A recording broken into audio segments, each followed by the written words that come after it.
Welcome to our channel. வணக்கம். எல்லோரும் நல்லா இருக்கீங்களா? ஒரு பொருள் நம்மளுக்கு கிடைக்கணும்னு இருந்ததுன்னா நம்ம முயற்சியே செய்யலைனாலும் பரவாயில்ல, ஆனால் கண்டிப்பாக அந்த பொருள் கிடைக்கும். ஒரு பொருள் நம்மளுக்கு கிடைக்காதுன்னு இருக்கும்போது நம்ம எவ்வளோ முயற்சி பண்ணாலும் அது கண்டிப்பாக கிடைக்காது. ஏன் அப்படி சொல்கிறேன்னு பார்க்குறீங்களா? அந்த கதையை அப்புறம் சொல்கிறேங்க. பஞ்சாபில் ஜலந்தரில் மலபார் கோல்டு ஜுவல்லரிக்கு இயரிங் வாங்கிறதுக்காக போயிருந்தோம். 1 கிராமில் இயரிங் எடுக்கிறதா எங்களுடைய பிளானு. அங்கே போய் பார்த்தா இயரிங்ஸ் எல்லாம் 1 கிராமில் நல்லா தான் இருந்துச்சு. பட் அதோடைய திருகாணி சின்னதாக இருந்துச்சு. ஏற்கனவே என்னுடைய காதோடைய தொலை பெருசாக இருக்கும். அதனால் நம்ம போட்டால் அந்த திருகாணியோட தோடு வெளியில் வந்துடுது. 2 கிராமில் தான் எடுத்தாகணும். அதுக்கப்புறம் சரி எடுக்காமல் திரும்பி வந்துடலான்னு பார்த்தேன். சரி 2 கிராமில் எடுத்துக்கோ அப்படின்னு சொன்னாங்க. 2 கிராமில் 2 தோடு செலக்ட் பண்ணி வச்சுருந்தேன். ஒன்று ஸ்டோன் வச்சது, ஒன்று ஸ்டோன் வைக்காமல். ஸ்டோன் வச்சது வாங்குறதுல இவங்களுக்கு விருப்பம் இல்லை. அதனால் ஸ்டோன் இல்லாத இந்த தோடு தான் வாங்கினேன். கிடைக்கணும்னு இருந்தால் கண்டிப்பாக கிடைக்கும்னு சொன்னேன் இல்லைங்களா? அது எதுக்காக சொன்னேன்னா, நார்த்து சைடில் இருக்கிறதால வின்டர் சீசனில் அங்கே குளிர் அதிகமாக இருக்கும். அந்த டைமில் மஃப்ளர் கட்டியிருக்கும்போது நான் கோல்டு இயரிங் போட்டிருந்தேன். அது செக் பண்ணாத அது எப்போ விழுந்ததுன்னு தெரியாமே என்னோடய இயரிங்ஸு தொலைஞ்சி போச்சு. அது ரொம்ப மனசு கஷ்டமாக இருந்துச்சு. 2 கிராம் இப்போ என்ன விலை விற்கிது பாருங்கள், 36,000 விற்கிது. ஆனால் எங்களுக்கு ரொம்ப கஷ்டமாக இருந்துச்சு. அதுக்கப்புறம் நான் இந்த வின்டர் சீசன் வந்தால் தோடே போடுறது கிடையாது. ஏன்னா எப்போ தொலையுதுன்னு தெரிய மாட்டேங்குது. அதனால் போடுறதில்ல. எங்கேயாவது போடணுன்னா ஆர்டிஃபிஷியல் இயரிங் போட்டுப்பேன். திரும்பி கழட்டி வச்சுருவேன். அது மாதிரி தான் போட்டுப்பேன். ஒரு தோடு ஜிம்மிக்கு சின்னதாக இருக்குது. அதை நம்ம டெய்லி யூஸ்க்கு போடவும் முடியாது. ஹஸ்பண்டு ஒன்றுக்கிட்ட தோடே இல்லையா, ஏன் எப்போ தோடு போடாத இருக்கேன்னு கேட்டாங்க. ஒரே ஒரு இயரிங் தான் இருக்குது, அதுவும் ஜிம்மிக்கு தான் இருக்குது, அதை வீட்டில் போட்டுக்க முடியாதுன்னு சொன்னேன்.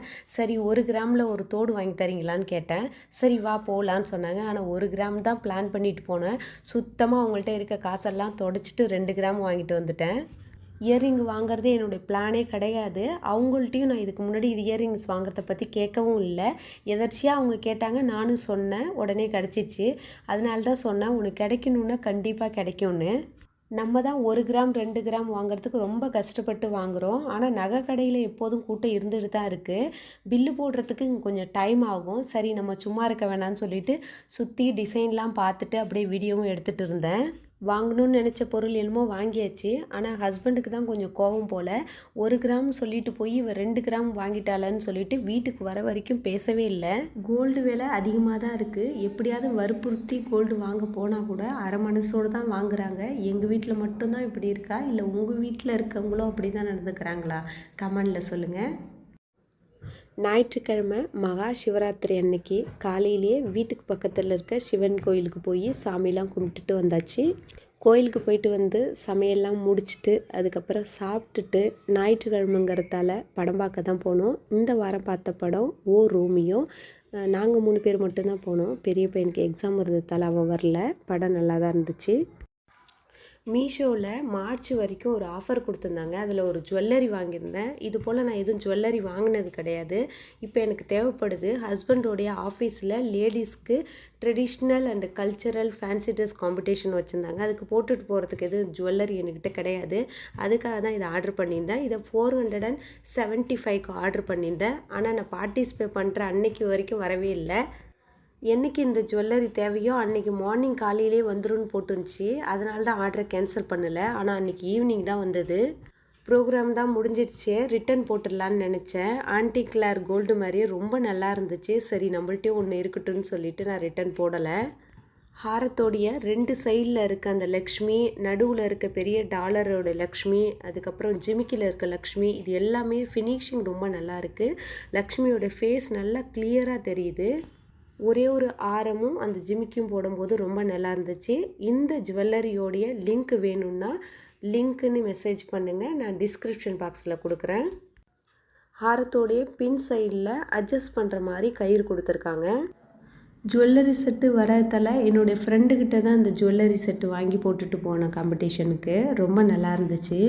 நம்ம சைடு மாதிரி இங்கே பூலாம் கிடைக்காது. சாமந்தியும் ரோஸும் தான் கிடைக்கும். அதுக்கப்புறம் நான் ஆர்டிஃபிஷியல் ஃப்ளவரு மீஷோவில் தான் வாங்கியிருந்தேன். இதுவும் ரொம்ப நல்லா இருந்துச்சு. பஞ்சாப்லேருந்து ஹிமாச்சல் போகிறத ஒரு ட்ராவல் விலாகாக எடுத்து நான் முன்னாடி போட்டிருக்கேன். அதோடைய கண்டினியூ வந்து வேறு ஒரு மொபைலில் நான் எடுத்ததால் அந்த விலாகை அதில் போட முடியல. அதனால தான் இதில் அதோட கண்டினியூவை போடுறேன். கோதுமை பயிரெலாம் வந்து எப்படி பயிர் வச்சுருக்காங்கன்னு காட்டணும்னு நினச்சிட்டு இருந்தேன். அதை காட்ட முடியல. இப்படி தாங்க இருக்கும் அந்த கோதுமை பயிரெலாம். சோளம் வந்து பெருசு பெருசாக இருந்துச்சு. அதோட தண்டும் வந்து மொத்தமாக இருந்துச்சு. பார்க்குறதுக்கான நெல் பயிர் மாதிரியே தான் இருக்குது, கொஞ்சம் மொத்தமாக இருக்குது. கோதுமை பூ இன்னும் வைக்கல. அந்த கருதெலாம் வந்ததுக்கப்புறம் இந்த கோதுமை கொல்லையை பார்த்தா அவ்வளோ சூப்பராக இருக்கும். நான் அது போன இயர் பார்த்துருக்கேன். நெல் பயிரெல்லாம் நம்ம நாற்று விட்டு அதுக்கப்புறம் நடுவோம். கோதுமை ஏன் இவ்வளோ அடர்த்தியாக இருக்குதுன்னு கேட்டதுக்கு அவங்க சொல்கிறாங்க, கோதுமை வந்து இது போல் நாற்று விட்டு நடமாட்டாங்களாம், டைரெக்டாக நம்ம விறகால் மாதிரி விதைச்சிருவாங்களாம், அதனால தான் இவ்வளோ அடர்த்தியாக இருக்குதுன்னு சொன்னாங்க. கோதுமை அறுவடை வந்து மார்ச் எண்டு இல்லை தான் ஏப்ரலில் செய்வோன்னு சொன்னாங்க. நெல் அறுவடைலாம் செஞ்சு சூரிய பகவானுக்கு நன்றி சொல்கிற விதமாக தான் நம்ம இந்த பொங்கல் திருநாளை கொண்டாடுறோம். அதே போல் தான் இவங்களும் இந்த கோதுமை பயிரெல்லாம் அறுவடை செஞ்சுட்டு ஹோலி பண்டிகையை கொண்டாடுறாங்க. பஞ்சாப்லேருந்து ஹிமாச்சல் போகும்போதும் வரும்போதும் வர வழியெல்லாம் பசுமையாக தான் இருந்துச்சு. கோதுமை, கடுகு, வெந்தயம், காலிஃப்ளவர், முட்டைக்கோசு, ஏன் கரும்பு கூட போட்டிருக்காங்க நிறைய இடத்துல. பார்த்துக்கிட்டே தான் வந்தோம். ரொம்ப நல்லா இருந்துச்சு. இந்த வீடியோ உங்களுக்கு பிடிச்சிருந்தா வீடியோக்கு ஒரு லைக் கொடுங்க. நீங்கள் இன்னும் இந்த சேனலை சப்ஸ்கிரைப் பண்ணலாம், ப்ளீஸ் சப்ஸ்கிரைப் பண்ணிவிடுங்க. அப்படியே பக்கத்தில் இருக்க பெல் ஐக்கான் பட்டனையும் ப்ரெஸ் பண்ணி வச்சுங்க. அப்போ தான் நான் போடுற வீடியோ நோட்டிஃபிகேஷனில் உங்களுக்கு உடனுக்குடன் வந்து சேரும். ரசித்து சமைங்க, ருசித்து சாப்பிடுங்க. தேங்க்யூ ஃபார் வாட்சிங். நன்றி, வணக்கம்.